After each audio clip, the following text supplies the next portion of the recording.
دل کے اوپر اللہ لکھتے لکھتے سو جائیں، اسی میں نیند آ جائے۔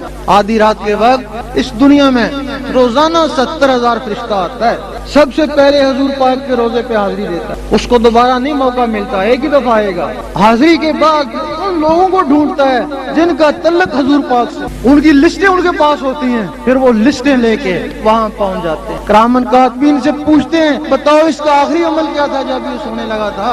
بھائی یہ عشاء کی نماز پڑھ کے سویا تھا۔ دعا دیتے ہیں اللہ تعالیٰ اس کو اور خوش رکھے، اور اس کا یہ دروشی پڑھ کے سویا تھا، اللہ تعالیٰ اس کو بھی خوش رکھے، اور اس کا یہ ایک مسکین کو کھانا کھلا کے سویا تھا، اللہ تعالیٰ اس کو بھی خوش رکھے، اور اس کا یہ اللہ پڑھتے پڑھتے اسی کی مستی میں سو گیا تھا۔ تو کہتے ہیں خاموش، آہستہ بات کرو، شاید کی یاد میں آنکھ لگ گئی اور ہو سکتا ہے ساری رات تمہاری اللہ تعالیٰ عبادت میں شامل کر دے، کیونکہ سوتے وقت جو نیت ہوتی ہے خواب میں بھی وہی کچھ اللہ پڑھتے پڑھتے سو گئے، اور خواب میں بھی اللہ پڑھتے۔ صبح اٹھیں، کاروبار کے لیے جا رہے ہیں یا آفس میں جا رہے ہیں، ذکر خفی کرتے رہیں۔ ذکر خفی اور ہے، ذکر قلبی اور ہے۔ جب تک دل کی دھڑکنوں کے ساتھ ذکر نہیں ملتا اس کو ذکر خفی کہتے ہیں۔ وضو ہو یا نہ ہو، آپ دل کو وضو کیسے دیں گے؟ سارا دن پانی میں پڑے رہیں، دل میں تو پانی جائے گا۔ جب اللہ کا نور اس سینے میں آ جائے گا، وہ اس دل کو دھو ڈالے گا، اس کو بولتے ہیں وضو کر لے شوق شراباندہ۔ اور وہ وضو گھڑی گھڑی نہیں کرتے ہیں، وہ زندگی میں ایک بار ہی کرتے ہیں۔ آپ نے سنا ہوگا یا پڑھا ہوگا کہ کچھ بزرگوں کے پاس لوگ جاتے ہیں، وہ کہتے کہ چلو یہ دیوار بنا، سارا دن دیوار بناتے، شام کو کہتے گرا دو، پھر دیوار بناتے دوسرے دن، پھر شام کو کہتے گرا دو۔ اس میں بزرگ کا کیا فائدہ؟ یا جو دیوار بناتا اس کا کیا فائدہ؟ جب وہ دیوار بناتا گراتا، اس کے دل کو ہاتھ رکھ کے دیکھتے رہے، جب دیکھتے اب اس کی دل کی دھڑکنیں ابھر گئیں، پھر کہتے اب دیواروں کو چھوڑو، ان دھڑکنوں کے ساتھ اللہ اللہ۔ امیر کلال ایک بزرگ کو گزرے ہیں، بہت بڑے بزرگ تھے، جب دیکھتے ہیں کہ 20-25 آدمی اکٹھے ہو گئے، کہتے ہیں چلو کبڈی کھیلیں۔ لوگ کہتے ہیں ہم تو فیض کے لیے ہے، بولتے ہیں ہمارا فیض کبڈی پہ ہے۔ کچھ لوگ تو بیزار ہو کے چلے جاتے اور کچھ ساتھ کبڈی کھیلتے۔ کبڈی کھیل رہے تھے، بہاؤالدین نقشبند رحمۃ اللہ بہت بڑے عالم تھے، فیض لینے کے لیے بڑے دور دراز سے پوچھا کہاں ہیں کہ وہ کبڈی کھیل رہے ہیں۔ ولی تو کبھی کبڈی نہیں کھیلتا، بیزار ہو کے جانے لگے، زمین نے روک لیا۔ بعد میں وہی خواجہ بہاؤالدین نقشبند رحمۃ اللہ ان کے ساتھ کبڈی کھیل کے اتنے بڑے ولی ہوئے۔ لیکن وہ کبڈی کیوں کھیلتے تھے؟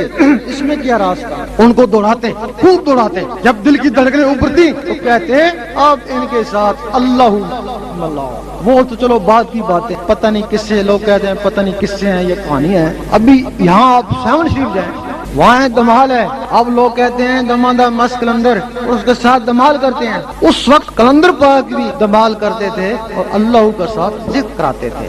اس وقت کی پوزیشن کیا ہوگی، لیکن اس وقت کی پوزیشن جو ہم نے دیکھا ہے کہ کئی دفعہ لوگ دمال کرتے کرتے دمادہ مس کلندر کہتے کہتے بے ہوش ہو جاتے ہیں۔ کچھ لوگ بے ہوش ہو جاتے ہیں، اور کچھ لوگوں کی بے ہوشی کی حالت میں سنا، زبانوں سے سنا دمادہ مس کلندر، اور کچھ لوگوں کے دلوں سے سنا دمادہ مس کلندر۔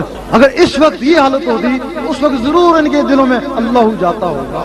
اس وقت یہ طریقے ذرا مایوب سمجھے جاتے ہیں، دمال، کبڈی، دیواریں بنانا مایوب سمجھا جاتا ہے۔ ایک اور بہترین طریقہ ہے کہ جہاں یہ اللہ کی ضربیں لگاتے ہیں، گھنٹہ 1.5 گھنٹہ آپ اللہ کی ضرب لگائیں گے تو وہی پوزیشن پیدا ہو جائے گی جو کبڈی سے ہوتی ہے، وہی دل دھڑکنا شروع ہو جائے گا۔ دل دھڑکیں، ان دھڑکنوں کے ساتھ اللہ ملائیں، بار بار ایسا کریں گے، رب نے چاہا تو دل کی دھڑکنیں اللہ اللہ میں تبدیل ہو جائیں گی۔ کچھ جسم میں جلالی ہیں، کچھ جسم میں جمالی ہیں۔ اگر ذکر سے جسم میں گرمی آئے، پہلے تو اس کو برداشت کریں، کیونکہ گرمی کے بغیر کوئی چیز پکتی نہیں ہے، نہ ہی فصل پکتی ہے، نہ ہی ترکاری پکتی ہے، اور نہ ہی تمہارا سینہ پکتا ہے۔